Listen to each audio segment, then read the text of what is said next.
Hello lovely families, good evening. হ্যাঁ, তোমরা ভাবছো তো আমি অনেক দিন পর ব্লগ দিলাম তোমাদের সাথে। কোথায় ছিলাম, কি করছিলাম অবশ্যই জানতে পারবে, তার জন্য ব্লগটা দেখতে থাকো। আর এই দেখো, আমি কিন্তু বাবার সাথে আজকে বেরিয়ে পড়েছি। কী জিনিস কিনলাম তোমরা যদি ভালো করে দেখো তাহলে অবশ্যই দেখতে পাবে। আর তার আগে ইন্ট্রোটা দিয়ে দিই। Welcome back to my channel, আমি ঝুম। তোমরা দেখছো ঝুমসা এক্সট্রা চ্যানেলে একটা নতুন ব্লগ। আর যারা নিউ ভিউয়ার্স আছো, এখনও পর্যন্ত সাবস্ক্রাইব না করে থাকলে অবশ্যই চ্যানেলটা সাবস্ক্রাইব করে দিয়ে পাশে থেকো।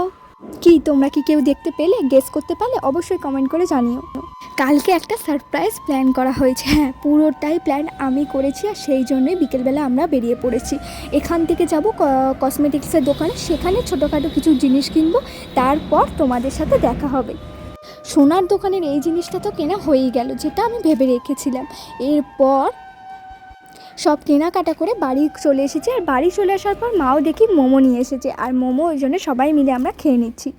মোমো খেতে গিয়ে কে কে বেশি মোমোর থেকে স্যুপটা বেশি ভালোবাসো অবশ্যই কমেন্ট করে জানিও। আমি তো ভীষণ ভালোবাসি, আর তাই জন্য যত না মোমো খাই আমি, তার থেকে বেশি স্যুপটা খেতে ভালোবাসি। আর সেই জন্য দেখো মোমোটাও মোটামুটি ছিল। তারপর কফিও খেয়ে নিলাম। কফি খেয়ে দিয়ে এবার কাজ আছে অনেকগুলো, তো চলো সেই কাজগুলো করে নিই। বসে পড়েছি, বাবা আর আমি মিলে, মেনলি বাবাই করবো, তো বাবাকে আমি একটুখানি হেল্প করব। আর এই যে হচ্ছে এটাতেই কালকের যে প্ল্যান, সেই প্ল্যানিংয়ে এটা হচ্ছে খাওয়া দাওয়া হবে। তো সেই জন্য এই থালাটা একটুখানি পরিষ্কার করা হচ্ছে। এটা একটা লিকুইড ক্লিনজার বলতে পারো, যেখানে কাঁসারের থালা বা এগুলো এরকম জাতীয় জিনিসগুলো পরিষ্কার করাই যায়। নাম কি আমার জানা নেই, তোমরা যদি জানতে চাও অবশ্যই কমেন্ট করে দিও, আমি বলে দেবো। তো এইভাবে এটাকে ঘষে ঘষে দেখো কতটা নতুনের মতো চকচক করছে। তো গ্লাসটাও এরকমভাবে আমরা পরিষ্কার করে নিয়েছি। তো এরপর হবে কাজ সকালবেলা, ভীষণ এক্সাইটেড। তো তোমরাও যদি জানতে চাও তাহলে অবশ্যই ব্লগটা কন্টিনিউ করো, স্কিপ করো না কিন্তু একদম, তাহলে কিন্তু অনেক কিছু মিস করে যাবে।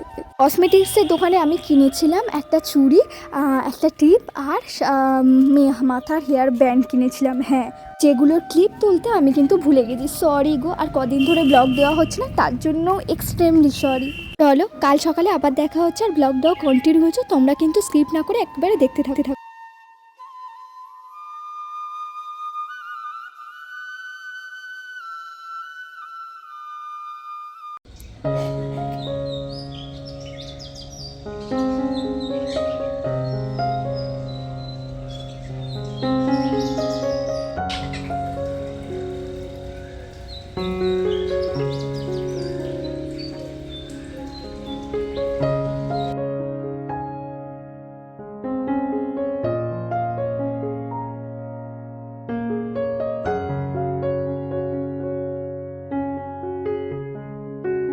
Hello lovely families, good morning to all. এখন বাজে 7টা, আর এখন থেকে ব্লগটা আবার কন্টিনিউ চললো। তো চলো, এখন আমি ঘুম থেকে উঠে পড়েছি, আর হাতে বাজারের ব্যাগ, আর সঙ্গে বাবাকে নিয়ে চললাম বাজার করতে। হ্যাঁ, কিসের জন্য, কী কারণে যাচ্ছি তোমরা তো সব জানোই। তো সঙ্গে থাকো, দেখতে থাকো অবশ্যই। আর আমি ভীষণ এক্সাইটেড, যেহেতু দিদির এখনও কেউ জানে না, সেই জন্য। তো আসলে কীরকম কী হবে ব্যাপারটা, তো করে আসি, তারপর কথা হচ্ছে। আর দেখো, বাজার করে এসে কিন্তু আমি লেগে পড়েছি পায়েসটা। হ্যাঁ, আমি নিজের হাতে পায়েস তৈরি করেই খাওয়াবো। তো সেই জন্য দুধ অলরেডি বসিয়ে দিয়েছি, আর ঘি মাখিয়ে চালটা রেখেছিলাম, আর সব কমপ্লিট হয়ে গেছে। দেখো, দেখে তো মনে হচ্ছে ভালো টেস্ট হবে, আর দুধটাও অনেকটা ফুটিয়েছি। আর দেখো, এই অবস্থা করেছি রান্নাঘরে। মা এসে কী করবে, তার আগে চলো একটুখানি গুছিয়ে দিই মায়ের রান্নাঘরটা, না হলে আমার মাথা খারাপ করে দেবে রান্নাঘরের এই অবস্থা দেখলে। আর মা চলে আসার আগেই আমাকে সব পরিষ্কার করে নিতে হবে। তারপর মা এসে ব্রেকফাস্ট করবে, দুপুরে রান্না করবে। হ্যাঁ, আজকে মেনুতে হবে কি কি তোমরা তো সব দেখতে পাবে, ধৈর্য ধরো, ওয়েট করো, সব দেখতে পাবে। আর এই দেখো, এই ঘিটা বেঁচে গেছে, এটা রেখে দিলাম ঠাকুরের জন্য। আর বাদবাকি তো সব কমপ্লিট, দেখো গোছানো প্রায় কমপ্লিট। গোছানো তো হয়ে গেছে, কিন্তু প্রায় ভালোই। এখানে সেখানে দুধ জল সব ছড়িয়ে ছিটিয়ে আমি কী না কী করে ফেলেছি রান্নাঘরটাকে। তো সেখানটা একটুখানি মুছে দিই, তাহলে পরিষ্কার থাকবে, দেখতেও ভালো লাগে। আর এসে কারুর রান্না করতে, মানে মায়ের রান্না করতে ভালোও লাগবে বেশ। আর মা এসে ভাববে কোন দিকে আর সূর্য উঠলো, একদম গুছিয়ে গাছিয়ে সব কমপ্লিট করে রেখে দিয়েছে। আর এর সাবাস। আর এই দেখো, আমি আজকে এতক্ষণ বসে বসে, মা যেহেতু ব্রেকফাস্টটা করছিলো, ততক্ষণ আমি বসে বসে মাথায় গোপুর চুলটা করেছি। অনেক দিন ধরেই করবো ভাবছিলাম, করা হচ্ছিল না। চলো একেবারে মেন পয়েন্টে অনেকক্ষণ ওয়েট করানোর পর নিয়ে চলে এসেছি। আর এই দেখো রানীকে আমি সাজিয়ে আমার মতো করে সাজিয়ে গুছিয়ে নিয়ে চলে এসেছি। ওখানে হলো ব্যান্ড আমি কিনেছিলাম, চুড়ি, হাতে চুড়ি কিনেছি। তোমরা নিশ্চয়ই ব্লগে দেখেছো কিভাবে কি সাজিয়েছি না সাজিয়েছি, সেটার শর্ট আমি তোমাদের আগেই দিয়ে দিয়েছিলাম। আর এখানে আছে ভাত, 5 রকম ভাজা, আলু ভাজা, উচ্ছে ভাজা, বেগুন ভাজা, কুমড়ো ভাজা আর মাছ ভাজা। আর এখানে আছে 5টা মিষ্টি আর পায়েস আছে। দইটা দিতে আমি ভুলে গেছি, মানে মা দিতে ভুলে গেছে। আর এখানে আছে ডাল, এখানে আছে চাটনি, আর সাথে ছিল মাংস, কিন্তু মাংসটা ও যেহেতু আর খাবে না তাই দেওয়া হয়নি। ও তো ভীষণ এক্সাইটেড, ওর তো এইসব খেতে, মিষ্টি খেতে সবই ভালো লাগে। আর দেখো সবটা দেখতে থাকো, তোমাদের আশা করি খুব ভালো লাগবে ব্লগটা। আর ব্লগটা ভালো লাগলে অবশ্যই একটা লাইক করে দিও। আর এই সমস্ত ভাজা কিন্তু ওকে আমি দিচ্ছি অবশ্যই সাদা তেলে ভেজে তারপর দিয়েছি, কারণ সর্ষের তেল ওদের এখন এই বয়সে খাওয়া উচিত নয়। এটা কিন্তু আমি প্ল্যান করে রেখেছি সেই 1 ফেব্রুয়ারি থেকে। হ্যাঁ, আমি ডেট আগে থাকতে দেখে রেখেছি যে আজকের ডেট ছিল সরস্বতী পুজোর দিন ছিল, এই দুটো দিনই অন্নপ্রাশনের জন্য ভালো ডেট এবং শুভ দিনটাও শুভ দিন।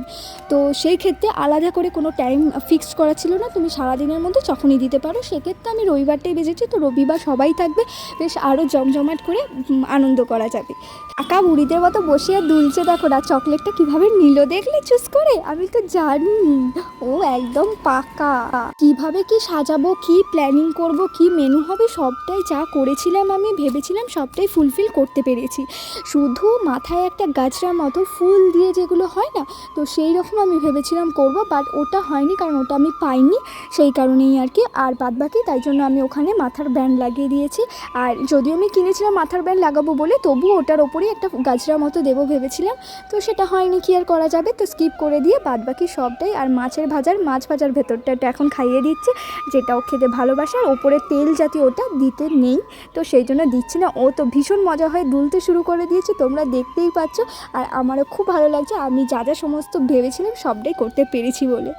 কাল যে মলটা কিনলাম সেই মলটা কিন্তু আমি পায়ে পরিয়ে দিয়েছি রেডি করবার সময়, তোমরা শর্টে দেখতে পাবে। আর এছাড়াও এখন তোমরা খেয়াল করলে দেখতে পাবে, নাহলে এখন বোঝা যাচ্ছে না যে পা ঢাকা আছে। এইভাবেই দিনটা কিন্তু ভীষণ মজায় ভীষণ ভালোভাবে কেটেছে আমার। ওকটা বাদ দিয়ে মাথা থেকে পা পর্যন্ত পুরো ঢাকা। আর বাবুও ব্যাগে উঠে পড়েছে, এবার ওরাও বেরিয়ে যাচ্ছে, রাত্রির অনেক হয়েছে। আর ব্লগটাও এখানে আমিও শেষ করছি, আবার একটা নতুন ব্লগে দেখা হবে। টাটা, বাই বাই, ভালো থেকো।